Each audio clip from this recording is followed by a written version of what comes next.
નમસ્કાર, હું છું વિક્રમ વકીલ અને તમે જોઈ રહ્યા છો હોટલાઇન ન્યૂઝ.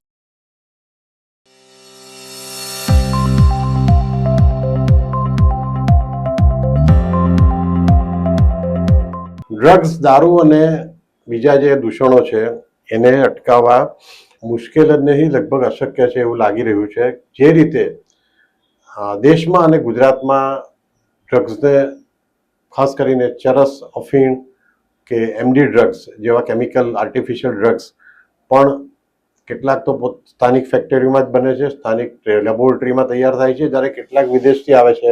અફઘાનિસ્તાનથી એની લિંક જોડાયેલી છે, કેટલાક મ્યાનમારથી ડ્રગ્સ સ્મગલ થઈને આવે છે. આપણે એમ જોવા જઈએ તો ભારતમાંથી બનતા અફીણ પર ઘણા વર્ષોથી બ્રેક મારવામાં આવે છે. ઇન્દોરમાં, મધ્યપ્રદેશમાં એમ કહેતા હતા કે ઇન્દોરની આજુબાજુના વિસ્તારમાં ઓફિશિયલી અફીણનો પાક થતો હતો અને અફીણના ડોડાનો એમને ખેતી કરીને ત્યાર પછી ત્યાંથી બીજેથી સપ્લાય કરવામાં આવતા હતા. એ ઘણા વર્ષો પહેલા મેં પણ એક સ્ટોરી કરી હતી મધ્યપ્રદેશ જઈને. પરંતુ એ હવે આ બધું ધીમે ધીમે બંધ એટલા માટે થઈ ગયું છે કે હવે લેબોરેટરીમાં જ ડ્રગનું ઉત્પાદન થાય છે. એક કિસ્સો હમણાં બહાર આવ્યો છે, જે બેંગ્લોરથી એક ફોર્ચ્યુનર ગાડીમાં કરોડો રૂપિયાનું ડ્રગ લઈને, એમડી ડ્રગ વત્તા અફીણ અને ચરસ, એક ગાડી નીકળી હતી. એનો પીછો કરતી કરતી જે નાર્કોટિક્સ બ્યુરોની જીપ પણ એની પાછળ આવી. સુરત નજીક આવ્યા ત્યારે એમની પીછો કર્યો અને એક ગામમાંથી, પલસાણા વિસ્તારના એક ગામમાંથી આ જથ્થો પકડી પાડવામાં આવ્યો. બધાની ધરપકડ કરવામાં આવી છે અને આના લગભગ એની કિંમત 45 કરોડ જેટલી કિંમત થાય છે. આજે આપણે આ બાબત પર ચર્ચા કરવી છે અને આપણી સાથે જોડાયા છે જાણીતા પત્રકાર કિરીટભાઈ ત્રિવેદી. કિરીટભાઈ, આપનું હોટલાઇન ન્યૂઝમાં ખૂબ સ્વાગત છે. જી, ધન્યવાદ સર. કિરીટભાઈ, હવે આજે ડ્રગ્સનું આપણે જોઈએ છે, ફક્ત ભારતનું નહીં, આખા વિશ્વની સમસ્યા છે. તમે જુઓ તો અમેરિકામાં જ્યારે નિક્સન પ્રેસિડેન્ટ હતા ત્યારથી મેક્સિકો અને કોલંબિયા ખાતેથી જે એમના બોર્ડર પરથી ડ્રગ ઘુસાડવામાં આવતું હતું અને એનું દૂષણ એટલું બધું વધી ગયું કે અમેરિકાના કેશ ડોલર નકદ રકમ વિદેશમાં એટલા મોટા પ્રમાણમાં જવા માંડી કે અમેરિકાની ઇકોનોમીને અસર થઈ. એટલે અમેરિકાના એ વખતના જે ઉદ્યોગપતિઓ હતા 15 થી 20, એમણે નિક્સન સાથે મિટિંગ કરી અને કહ્યું કે આ તમે કોઈ પણ હિસાબે આને મોરલ સાથે લેવા દેવા નથી. શારીરિક નુકસાન જઈ રહ્યું છે અમેરિકનની પેઢીને, પરંતુ એમની સૌથી મોટી ચિંતા જે હતી ઇકોનોમીની હતી કે ડ્રગ્સ સમ્રાટો, કારણ કે પાબ્લો એસ્કોબાર જે કોલંબિયાના બહુ મોટો ડ્રગ્સ સમ્રાટ થઈ ગયો, પછી એન્કાઉન્ટરમાં એને મારી નાખવામાં આવેલો. ત્યાર પછી અલ ચાપો કરીને જે મેક્સિકનો છે, જે હમણાં અમેરિકાની જેલમાં છે. આવા તો બધા ઘણા બધા ત્યાર પછી બીજા ડ્રગ માફિયાઓ પેદા થયા વિશ્વ આખામાં. અફઘાનિસ્તાનમાં તો ખુલ્લેઆમ અફીણની ખેતી થાય છે અને એમની આવકનું મુખ્ય સાધન ડ્રગ છે. મ્યાનમાર અને ચાઇના બોર્ડર પર પણ મોટા પાયે એમડી ડ્રગનું ઉત્પાદન થાય છે અને વિશ્વ આખામાં એને પહોંચાડવામાં આવે છે. હવે આ જે નશો છે ડ્રગનો, એવું છે કે એકવાર જો લત લાગી ગઈ તેને છોડવી ખૂબ અઘરી છે, કારણ કે એનાથી એને શારીરિક રીતે બહુ કષ્ટ થાય છે. એટલે છોડનારની વિલ પાવર મજબૂત તો નહીં હોય, અથવા તો એને ડોક્ટરની એની સારવાર હેઠળ હોય તો જ આ ડ્રગ છોડી શકે છે. તો કિરીટભાઈ, આજે ડ્રગનો સપ્લાય કન્ટિન્યુ આવી રહ્યો છે, દરિયા માર્ગે પણ આવે છે, રસ્તા માર્ગે પણ આવે છે, તો એને કંટ્રોલ કરવાનો કોઈ રસ્તો ખરો? એને કંટ્રોલ કરવો લગભગ અશક્ય છે વિક્રમભાઈ, કેમ કે અમેરિકા કે ઇંગ્લેન્ડ કે કેનેડા જેવા કે ઓસ્ટ્રેલિયા જેવા દેશોમાં પણ આ સમસ્યા છે. આપણે વાત કરીએ છીએ ભારતની, તો ભ્રષ્ટ તંત્ર ધરાવતું ભારત, એના અંદર આ વસ્તુ શક્ય નથી. આપણે જો ઈમાનદારીથી ફરજ બજાવતા કર્મચારીઓ, પોલીસ કર્મચારીઓ, અધિકારીઓની વાત કરીએ તો એ લોકો આવા બ્યુરોમાં ક્યારેય એને એન્ટ્રી આપતી જ નથી સરકાર. બીજી વસ્તુ કે મોરલી જ્યાં સુધી પોલીસની ઈચ્છા નહીં હોય ત્યાં સુધી આ બધું પકડાઈ જાય કે ઝડપાઈ જાય એવું બહુ ઓછું બનતું હોય છે. વિક્રમભાઈ, આપણે ત્યાં જે ડ્રગ્સ ઝડપાય છે ને, એ માત્ર હિમશિલાની ટોચ સમાન છે. માત્ર 10% માલ જ પોલીસના હાથમાં લાગે છે. 90% માલ પીવાઈ જાય છે, ચવાઈ જાય છે અને રેવ પાર્ટીમાં ઉપયોગમાં આવી જાય છે. તમે જો ઓરિસ્સાથી એક ટ્રેન આવે છે, પુરી એક્સપ્રેસ, એમાં સૌથી વધારે ગાંજો પકડાય. એ લોકો ટોયલેટ બ્લોક પાસેની જગ્યામાં ગાંજાના પોટલા મૂકી દે અને અહીંયા સુરતમાં ઉતરે. સુરતમાં આમથી અમદાવાદ બાજુથી કોઈ ટ્રેન આવતી હોય, સૌરાષ્ટ્ર રાજસ્થાન તરફથી આવતી હોય, બરોડા તરફથી આવતી હોય કે દિલ્હી તરફથી આવતી હોય, એ ટ્રેનોમાંથી પણ આવા નશીલા પદાર્થો પકડાય છે. આજે એ લોકોની સપ્લાય ચેન છે, તમે જુઓ, સુરતથી તમે બરોડા તરફથી આવતા હો તમે, તો પટેલનગર ફાટક અશ્વની કુમાર રોડ પાસે કાયમ ટ્રેન ઊભી રહે છે, અને ત્યાં દારૂના પોટલા ઉતરવાથી માંડીને આવા પ્રકારના જે નશીલા પદાર્થો છે એ પણ ખુલ્લેઆમ પોટલા ઉતરતા હોય છે. તમે ત્યાંથી નીકળો અમુક ચોક્કસ સમયની ટ્રેન પસાર થવાની હોય ત્યારે, તો એ તમને જોવા મળશે. તમે આવતા હો ટ્રેન મારફત તો પણ સુરતના સ્ટેશન ઉપર આવતા પહેલા અશોકનગર અને ઉત્કલનગરની ઝૂંપડપટ્ટી કતારગામ પાસે સુમુલડેરી રોડ પર ટ્રેન ઊભી રહેશે, પછી પ્લેટફોર્મ પર આવશે. સેમ મુંબઈ તરફથી તમે આવો છો તો સુરતના સ્ટેશનની પહેલા ઉધના ભેસ્તાન પાસે કે મરોલી પાસે આ બધું જ વહીવટ થઈ જાય છે. એટલે રેલવે તંત્ર પણ એમાં ફૂટેલું છે. વાત થઈ માત્ર ગુજરાતની, સુરતની. આવી જ રીતે અમદાવાદની અંદર તમે સવારને ક્વીનમાં જાઓ તો ક્વીન કાયમ મણિનગર અને કાલુપુરની વચ્ચે ઊભી જ રહે છે. તમે અનુભવ્યું હશે, જેટલા પણ ગયા હશે એમને. કેમ ભાઈ? અત્યારે 8 પ્લેટફોર્મ ધરાવતું સ્ટેશન છે અમદાવાદનું. પેલા 12 પ્લેટફોર્મ હતા, તો 12 માંથી તમને એક પણ પ્લેટફોર્મ નથી મળતું. એક કે બે પ્લેટફોર્મ તમે મીટર ગેજના કાઢી નાખો, કે નેરો ગેજ તો હવે છે જ નહીં, એ મીટર ગેજના કાઢી નાખો, તો બાકીના બધા પ્લેટફોર્મ પર તો કોઈ પણ ટ્રેન ગમે ત્યારે આવી શકે, જઈ શકે છે. ખાલી પ્લેટફોર્મ હોવા છતાં પણ ત્યાં ટ્રેનને એન્ટ્રી આપતા નથી. આ તંત્ર ફૂટેલું છે. એની સપ્લાય ચેન એટલી બધી મજબૂત છે વિક્રમભાઈ, કે ડ્રગ્સની હેરાફેરી કરનારા લક્ઝુરિયસ કારમાં ફરતા હોય છે. લોકો બ્રાન્ડેડ શૂઝ પહેરેલા હોય, બ્રાન્ડેડ કપડાં પહેરેલા હોય, કોલેજિયન હોય, એવી ઉંમરના હોય, 18 થી 25-30 વર્ષની ઉંમરના હોય, કે સામાન્ય રીતે તમે જોવો એને તો એક સુખી ઘરના નબીરા હોય એવા તમને લાગે. યુવક હોય કે યુવતી હોય, બંને નથી પકડાતું. 10% માલ પકડાય છે, એ પણ બાતમીને આધારે, પોલીસની થોડી ઘણી મહેનત અને વિઝનને આધારે. બીજી વસ્તુ, તમે ડ્રગ સપ્લાય કરનારા અનેક દેશના નામ લીધા, એમાં સૌથી મોટા ડ્રગ સપ્લાયર જે ભારતમાં છે એ પાકિસ્તાનનું તમે નામ ન લીધું સાહેબ, તમારા ધ્યાન બહાર રહી ગયું. તો પાકિસ્તાન ડ્રોનથી હવે તો મોકલે છે. ક્યાં પકડવા જવાના? તમે જમ્મુ કાશ્મીરમાં જુઓ, તમે પંજાબમાં જુઓ, હથિયારો પણ ડ્રોનથી મોકલે છે. આવા ડ્રગ્સ પણ એ heroin, brown sugar, MD drugs, અફીણ, ચરસ, ગાંજો, આ બધું ત્યાંથી મોકલે છે. એ 2 નંબરના હવાલાના પૈસા પાછા આતંકવાદમાં ઉપયોગમાં લેવામાં આવે છે. આ બહુ મોટું નેક્સસ છે, બહુ મોટું કૌભાંડ છે. આતંકવાદીઓને ફંડિંગ જે થાય છે પાકિસ્તાનમાંથી, એ બધું આવા પ્રકારના 2 નંબરના ધંધામાંથી થાય છે. બાંગ્લાદેશ સરહદેથી પણ મોટા પ્રમાણમાં આ બધી જ વસ્તુઓ આવે છે. સુરતની અંદર પર્ટિક્યુલર જે આ બેંગ્લોરનું પહેલી વખત પકડાયું છે, કદાચ મારી ધ્યાનમાં છે ત્યાં સુધી. બાકી હિમાચલથી સૌથી વધારે ફરવાના બાને અહીંયાથી યુવાનો જાય છે. સુરતના મોટા વરાછાના કેટલા યુવાનો આ ડ્રગ્સના હેરાફેરીમાં ઝડપાયા છે, કેમ કે ત્યાંથી સસ્તા ભાવનું એમને અફીણ, ચરસ, ગાંજો કે આ એમડી ડ્રગ્સ મળે છે. અહીંયા આવીને લોકો તરત જ સપ્લાય કરી દે છે. માલ બધો ડિસ્ટ્રોય થઈ જાય છે 2 કલાકની અંદર. એ ઝીણી ઝીણી પડીકીમાં વેચી દે છે ફટાફટ ને. પડીકીઓ ખરીદનારા પાછા જે પર્ટિક્યુલર એના ગ્રાહકો હોય છે એ લોકોને માલ સપ્લાય કરી દે છે. માલ પીવાઈ જાય છે અને નવરા થઈ જાય છે. આ આખું નેટવર્ક ચાલી રહ્યું છે. એમાં ઘણા બધા તમે ન ધાર્યા હોય એવા ઘરના પરિવારના સભ્યો પણ એમાં સક્રિય છે.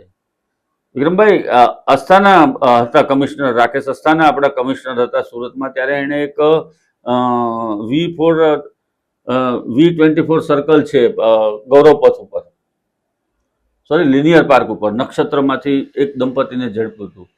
એ લોકો બ્લેક વેબસાઇટનો કંઈ ઉપયોગ કરતા હતા. ગૂગલ સિવાયનું કોઈ પ્લેટફોર્મ છે કે એના ઉપર આ જ બધા કારોબાર ચાલતા હોય છે, જે તમને સામાન્ય સંજોગોમાં જોવા પણ ન મળે, એનો એક્સેસ તમારામાં હોય પણ નહીં. તો આવા નેટવર્કના માધ્યમથી પણ ડ્રગ્સનો સપ્લાય થાય છે.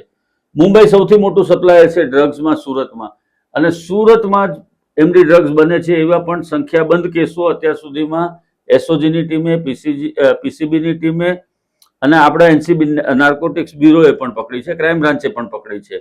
ફેક્ટરીઓ ઝડપાય છે, લેબોરેટરીઓ ઝડપાય છે. આ બધું જે આખું એક નેટવર્ક ઊભું થઈ ગયું છે. અત્યારે તમે જુઓ સાહેબ, આ ડ્રગ્સ શું કરે છે. છેલ્લા 25 વર્ષની અંદર ડ્રગ્સને કારણે ઉડતા પંજાબ તો આપણે મૂવીમાં જોયું, પણ આર્મીની અંદર જે જવાનો ભરતી થતા હતા એમાં મોટા ભાગના 80% શીખ હતા આર્મી જવાનો. આજે એની આખી નસલ સમાપ્ત થઈ ગઈ છે. નાના નાના સેન્ટરો છે, ત્યાં આર્થિક સમૃદ્ધિ હતી, એ પણ લગભગ પાયમાલ થઈ ગયા છે લોકો આ ડ્રગ્સના રવાડે ચડીને. આવનારા વર્ષોમાં ગુજરાતની પણ આ જ હાલત થશે. આ ભયજનક સ્થિતિ છે અત્યારે ગુજરાતની. પોલીસ 100% કામ કરે છે, મહેનત કરે છે, પણ એટલી હદે, એટલી પેલાથી ડેડિકેશનથી કામ નથી થતું, એટલે ડ્રગ સપ્લાય થાય છે. બાકી સુરત શહેરની અંદર એક છાંટો દારૂ પણ ન મળે જો પોલીસ એક વખત રસ્તા ઉપર ઉતરી આવે અને પોલીસ ધારે તો એ ડ્રગ્સના નેટવર્કને ભેદવાની તાકાત પણ આ સુરત પોલીસમાં છે. એ સુરતની આપણે ગુજરાતની પણ વાત ગુજરાત પોલીસની આપણે પણ વાત છે. કરીએ આપણે આખા દેશની વાત સુરત કે આમાં શું છે કિરીટભાઈ કે તમે જે આપણે અમેરિકા પાસેથી પણ થોડું શીખવું જોઈએ, કારણ કે એ લોકો પાસે તો આખું અલગ તંત્ર છે આ ડ્રગ્સને નાબૂદ કરવાનું, કારણ કે ત્યાં તો બહુ વર્ષોથી આની સામે કેમ્પેન ચાલે છે. તો અમેરિકાએ હવે એવું નક્કી કર્યું છે કે ગાંજાની ખેતીને ઓફિશિયલ કરી નાખ્યું. અમુક રાજ્યોમાં ગાંજાની ખેતી ઓફિશિયલ કરી નાખી છે. એનું કારણ એ છે કે ડ્રગ્સમાં જે ઘણી બધી કેટેગરી છે એમાં ગાંજો જે એક છે સૌથી ઓછો હાર્મફુલ છે એમ કહેવાય છે, અને એની હેબિચ્યુએટેડ નથી થતું, એટલે ત્યાં એનો મેડિકલમાં પણ ઘણો ઉપયોગ થાય છે. ધારો કે જેને કેન્સરના દર્દીઓ તમામ ડ્રગ્સનો ઉપયોગ મેડિકલમાં કેન્સરના દર્દીઓ હોય છે, છેલ્લી કક્ષાના હોય, જ્યારે એમની છેલ્લી સ્ટેજ પર હોય અને ભયંકર પેઇન થતું હોય ત્યારે એમને આ ગાંજામાંથી બનતી દવા આપવી પડે છે, અને એને કારણે જે કેન્સરના દર્દીઓની મૃત્યુ આવવાનો તો થોડી રાહત મળે છે. એટલે અમેરિકા થોડો પ્રેક્ટિકલ એપ્રોચ અપનાવ્યો છે કે તમે બહુ જ આમાં કોઈ પણ હિસાબે કડકાઈથી બંધ નથી થવાનું, કારણ કે ડ્રગ્સ તો શું છે, દારૂમાં તો બોટલ આખી લઈને જવાનું છે, સપ્લાય એટલે અઘરું પડશે. ડ્રગ્સ તો ગજવામાં બી 5 પડીકીઓ નાખીને જશે તો એની કિંમત 50 લાખ થઈ જવાની છે. એટલે એને દરેક માણસને ગજવા ચેક કરવા શક્ય નથી થવાના, અને એની હેરાફેરી પર પણ એટલા માટે કંટ્રોલ નથી આવવાનો કે ડિમાન્ડ અને સપ્લાયનો નિયમ છે. કારણ કે ડિમાન્ડ પણ એટલી જ બધી છે, કારણ કે તમે ફક્ત આપણે દેશની સમસ્યા નથી, તમે આરબ દેશોમાં જ આટલા કડક કાયદા છે, દુબઈમાં પણ ડ્રગ્સ સપ્લાય થાય છે, સિંગાપોરમાં તો ફાંસીની સજા છે આને માટે. એટલે કાયદા હમણાં આપણા દેશમાં પણ કડક કાયદા છે કે ભાઈ ડ્રગ્સ અમુક કિલો અમુક ગ્રામથી ઉપરનું ડ્રગ પકડાય તો મિનિમમ 10 વર્ષની જેલની સજા થાય. તો આજ આપણે આમાં એક તો જાગૃત કરવાની જરૂર છે નવી પેઢીને કે આને લેવાથી, અને એક એ વિઝ્યુઅલ્સ એવા બતાવવા પડે કે જો એનાથી જ્યારે વિથડ્રોલ સિમ્ટમ્સ આવે છે ત્યારે માણસની હાલત કેટલી ખરાબ થાય છે, એને ખેંચ આવે છે, તાવ આવે છે, ઝાડા ઉલટી થાય છે, એને શરીર પર કંટ્રોલ નથી રહેતો એનો. આ બધું એક એને ભયસ્થાન બતાવવામાં આવશે તો કદાચ એની ડિમાન્ડ ઘટશે તો સપ્લાય ઘટશે. ચોક્કસપણે સામાજિક જાગૃતિ લાવવા માટેનું બેસ્ટ માધ્યમ મૂવી છે. આપણે ત્યાં બોલિવૂડમાં ઘણી બધી આ ડ્રગ્સને રિલેટેડ મૂવી બની છે. લતીફ કરીને એક મૂવી છે, હમણાં જે પ્લેટફોર્મ ઉપર એ છે, સોશિયલ મીડિયાના ઉપર પણ એના ક્લિપ પણ તમને જોવા મળે છે. નવાઝુદ્દીન સિદ્દીકીની એ મૂવી છે. મુંબઈના એ લોકો બધા ગરદુલાઓ હોય છે, આખી ટીમ, એક લતીફ નામ હોય છે એમાં એનું. બીજું મીરા નાયરનું આવ્યું હતું સલામ બોમ્બે, એમાં પણ આ જ બધા દ્રશ્યો હતા. પછી એક સલીમ લંગડે પે મતરો એવું પણ એક મૂવી આવ્યું હતું. તો આવા ઘણા બધા મૂવીઝ પણ આવ્યા છે ને એના દ્વારા લોકો સુધી પહોંચાય છે, આ સંદેશો પહોંચે છે. બીજું આપણું જે સમાજ કલ્યાણ વિભાગ છે એની આ જવાબદારી છે. પેલું આપણે પોલિટિકલી જોઈએ તો એ લોકોની પાસે નશાખોરી માટેના શું કાર્યક્રમો છે, ક્યાં તમે છેલ્લે નશાખોરી માટે એ લોકોએ કોઈ નાટકનું આયોજન કર્યું હોય, શેરી નાટકો કર્યા હોય, એવું ક્યારે તમને ધ્યાનમાં આવ્યું? છેલ્લે કશું જ નહીં. બજેટ આવે છે, બજેટ પડી રહે છે, ગ્રાન્ટ લેપ્સ થઈ જાય છે. આજે નશા મુક્તિ કેન્દ્રો ચાલે છે, એ લોકો NGO ચલાવે છે, એ લોકોના દયાભાવથી ચાલે છે. ત્યાં આવતા લોકો વ્યસન મુક્ત પણ થાય છે. ઘણી વખત પાછા ત્યાં ને ત્યાં જતા રહે છે, જાગૃતિના અભાવે પાછા એ જ રસ્તે વળી જાય છે. એક વખત 1 વર્ષ 2 વર્ષની ત્યાં એ લોકો જઈને ત્યાં ક્લાસ કરે છે, એમાંથી બહાર નીકળે છે, પછી પાછા ત્યાં જતા રહે છે. નશાબંધી વિભાગ કે સમાજ કલ્યાણ વિભાગને આ બધા વિભાગો શું કરે છે? કશું જ નહીં, ઝીરો. એના વિભાગના અધિકારીઓ શું કરે છે? કશું જ નહીં. અને રાજકારણીઓને તો તમારી આમ પણ કંઈ નથી પડેલી. કોઈ પણ પોલિટિકલ પાર્ટી હોય એનું યુથ ક્યાં જાય છે? એને તો એક જ દિવસનો સ્વાર્થ છે. 5 વર્ષમાં 3 વખત જ તમારી જરૂર પડવાની છે. મહાનગરપાલિકાના ઇલેક્શનમાં, સંસદના ઇલેક્શનમાં, ધારાસભાના ઇલેક્શનમાં તમે 3 વખત મત આપીને અહીંયા લોકશાહીનું કલંક લઈ આવો, પછી તમે જે કરવું એ કરો, એ લોકોને કોઈ પડેલી નથી તમારી. આના માટે જાગૃતિ લાવવી પડશે. અને જાગૃતિ કોણ લાવશે? સમાજે જ જાગૃત થવું પડશે. વ્યક્તિગત રીતે કોઈ સુધારો થાય એને માટે આવા કાર્યક્રમો આપવા, શેરી નાટકો ભજવવા, એના માટેના કાર્યક્રમો કરવા, એવું કશું જ થતું નથી. લોકો એનાથી દૂર કઈ રહી શકે, કઈ રીતે એનાથી દૂર થઈ શકે, એના પ્રયત્નો કરવા જોઈએ, જે આપણે ત્યાં મિનિમમ થાય છે. પોલીસનું કામ કરે છે એની રીતે, ચાલો આપણે માની લઈએ. પોલીસને અજાણતામાં પણ, પોલીસની જાણ બહાર પણ આ બધા કારોબારો ચાલતા હોય છે. પોલીસનું બાતમીદારોનું નેટવર્ક એટલું મજબૂત હોવું જોઈએ, જે આપણે ત્યાં બહુ કાચું કહેવાય ગુજરાતની અંદર તો ખાસ કરીને. બાતમીદારોનું એક આખું પોલીસનું નેટવર્ક હોય છે. એ પોલીસને ફોર્સને પેરેલલ કામ કરતા હોય છે આ બાતમીદારો છે. અને બાતમીદારોને પોલીસ સાચવે છે પણ એટલા જ. એના સગા દીકરાને નહીં સાચવે એટલો બાતમીદારને સાચવે છે પોલીસ. કેમ? કેમ કે એવી કોઈ પણ ઘટના બને કે કોઈ પણ ઘટના એવી બનવાની હોય તો એની વિગતો આ બાતમીદારો પોલીસ સુધી પહોંચાડતી હોય છે. પોલીસને કઈ 4 આંખ નથી, 8 પગ નથી, 4 હાથ નથી. આ બાતમીદારો એના આંખ કાન છે. એ બાતમીદારોનું નેટવર્ક એક સજ્જડ હોવું જોઈએ. તો આ બધી જ બાબતોનો જો આપણે સરવાળો કરીએ તો આપણે શૂન્ય છીએ. આમાં કોઈ જગ્યાએ આપણે સુરવીર તરીકે કામ કરતા નથી. આપણું તંત્ર નગરોળ છે, એને કોઈ આવી પડેલી નથી કે ડ્રગ્સના રવાડે યુથ ચડી રહ્યું છે. કોલેજ કેમ્પસોની અંદરથી સાહેબ દારૂની બોટલો મળે છે, યુનિવર્સિટીઓની અંદરથી દારૂની બોટલો મળે, ડ્રગ્સ વેચાતું હોય એવું મળે, આજુબાજુમાં સેન્ડવિચ વેચનારા કે બીજું કોઈ પણ વસ્તુઓ ખાણીપીણીની ચીજ વસ્તુઓ વેચનારા હોય એને ત્યાંથી આવી બધી વસ્તુઓ પકડાય છે. ઘણી વખત એવા કિસ્સાઓ બરોડામાં પણ સામે આવ્યા છે, અમદાવાદ છે, સુરત છે, બધી જ જગ્યાએથી કોલેજોની આસપાસ આ બધા કારોબાર ચાલતા હોય છે. યુથ નશો કરવા માટે વિક્સ ખાય છે, આયોડેક્સ ખાય છે, કફ સિરપની બોટલો ગટગટાવી જાય છે. SVNIT ની વચ્ચે અમે એક સ્ટોરી કરી હતી. SVNIT ની આસપાસની સંખ્યાબંધ સ્થળો ઉપર આવી કફ સિરપની બોટલો મળી હતી. હવે કફ સિરપ મેડિકલ સ્ટોર વાળા વેચે છે, ઓફિશિયલ ડ્રગ્સ છે, તો આપણું શરદીની દવા છે કફ સિરપ, તો એને તમે ક્યાં બૂચ મારશો, ક્યાં એને અટકાવી શકશો? પ્રિસ્ક્રિપ્શન વગર આ ડ્રગ્સ ન વેચવી એવો નિયમ છે. એમ છતાં પણ એ ખુલ્લેઆમ વેચાય છે. કેમ કે મેડિકલ સ્ટોર વાળો ભાઈબંધ થઈ જાય છે, રોજની 5 બોટલ લઈ જાય. 500 રૂપિયાનો ગ્રાહક આવતો હોય તો કોને નહીં ગમે? તો આ રીતે આ આખું નેટવર્ક ચાલી રહ્યું છે. પેલી જે હાર્મફુલ છે શરીરને, આ બધી જ વસ્તુઓ આયોડેક્સ ખાઈને નશો કરવા વાળા છે સાહેબ સુરત શહેરની અંદર, ગુજરાતની અંદર. પેટ્રોલની સ્મેલ લે છે, સ્મેક લે છે પેટ્રોલની. કફ સિરપના એડિક્ટ હોય છે. આલ્કોહોલ તો બહુ સામાન્ય છે.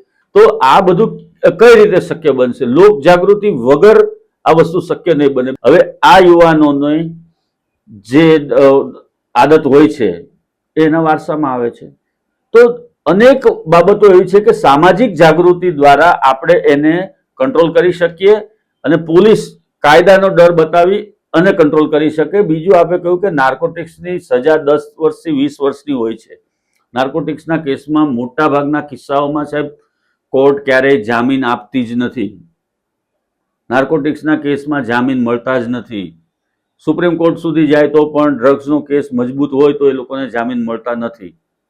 આટલી હદે કડક કાયદાઓ છે, એમ છતાં પણ આ દૂષણ દિવસે દિવસે વધતું જાય છે. અને એનું કારણ પણ છે કિરીટભાઈ કે સ્ટ્રેસફુલ લાઈફ આજે થઈ રહી છે. તમે જુઓ કે જ્યારે કોરોના હતો ત્યારે કોરોના વખતે જે બહારગામના શ્રમિકો જે બીજા સ્ટેટમાંથી બિહાર, ઉત્તર પ્રદેશ, ઓરિસ્સાથી આવ્યા હતા, એમને થોડી નશાની આદત હતી. એટલે કે ટોબેકોનો નશો હોય કે આલ્કોહોલ કોઈ પણ, કારણ કે દિવસના 14 કલાક મજૂરી કરીને માણસ થાક્યો હોય ત્યારે બીજું આપણા દેશમાં કોઈ મનોરંજનનું કોઈ એમના માટે સાધન નથી. તો ચોક્કસ આ લોકો હળવો નશો કરતા હશે કે કોઈ વખત વધારે પણ કરતા હશે. એ બંધ થઈ ગયું. કોરોનાના હિસાબે ટ્રાન્સપોર્ટેશન બંધ થયું એટલે એમને પોતાના વતન જવા સિવાય કોઈ છૂટકો નહોતો. એટલે આ બધી સમસ્યાઓ એકબીજા સાથે વણાયેલી છે અને એને માટે રાતોરાત દૂર થવાનું નથી. રાતોરાત દૂર નહીં થાય વિક્રમભાઈ. બીજી એક વાત કહું તમને, હું બીજી એક વાત કહું કે ડ્રગ્સનું જે કલ્ચર છે એ ગરીબ માણસોનું કલ્ચર નથી, એ માલે તુજારોનું છે. અથવા તો અપર મિડલ ક્લાસના જે યુવાનો છે એ લોકો એના રવાડે ચડે છે. કેવી રીતે રવાડે ચડે છે? દેખાદેખીમાં, રેવ પાર્ટીમાં જઈને મજા કરીને, જલસા કરીને. યુવકો કરતા યુવતીઓ પણ જરા પણ પાછળ નથી આ રેવ પાર્ટીઓમાં જવામાં કે આવા પ્રકારના નશા કરવામાં. આપણને જે રેવ પાર્ટીઓ ઝડપાય છે એમાંથી નામ ને યાદીઓ આપણને તો મળતી જ હોય છે પત્રકાર તરીકે. તો ત્યારે આપણે જોઈએ ત્યારે ખબર પડે છે કે સારા પરિવારના યુથ જે ઉદ્યોગપતિઓ છે એના સંતાનો છે કે મોટી મોટી કંપનીઓ ચલાવે છે, મોટી કંપનીના મેનેજરો કે CEO છે, એ લોકોના સંતાનો બધા આવા રવાડે ચડેલા હોય છે. અને એમાં મોટા ભાગના એકબીજાની દેખાદેખીમાં રવાડે ચડતા હોય છે અને બરબાદ થતા હોય છે. એ તો બરબાદ થાય, એની સાથે આખો પરિવાર બરબાદ અને બદનામ થાય છે. આ પણ એક સમસ્યા છે વિક્રમભાઈ. જી ચોક્કસ. અને આપણે ઈચ્છીએ કે હવે ભવિષ્યમાં આપણું યુવાધન આ નશાખોરીમાંથી બહાર આવે અને એમને જે આ બધા આપણે કહીએ સપ્લાયર છે, ડ્રગ સપ્લાયર કે કેમિકલ ફેક્ટરીના બનાવડા, એમને પણ કોઈ વ્યવસાય, બીજો વ્યવસાય, લીગલ વ્યવસાય એવો સરકાર આપવામાં મદદરૂપ થાય, જેને કારણે આ ધંધા છોડીને એ લોકો લીગલ વ્યવસાય તરફ પડે. થેન્ક યુ વેરી મચ કિરીટભાઈ. જી ધન્યવાદ. પતિવાળું કાઢી હા, નાખજો એવું હોય તો. એને આવા પ્રકારના વિડીયો તમને જોવા ગમતા હોય તો હોટલાઇન ન્યૂઝ ચેનલને લાઇક, શેર અને સબસ્ક્રાઇબ કરો.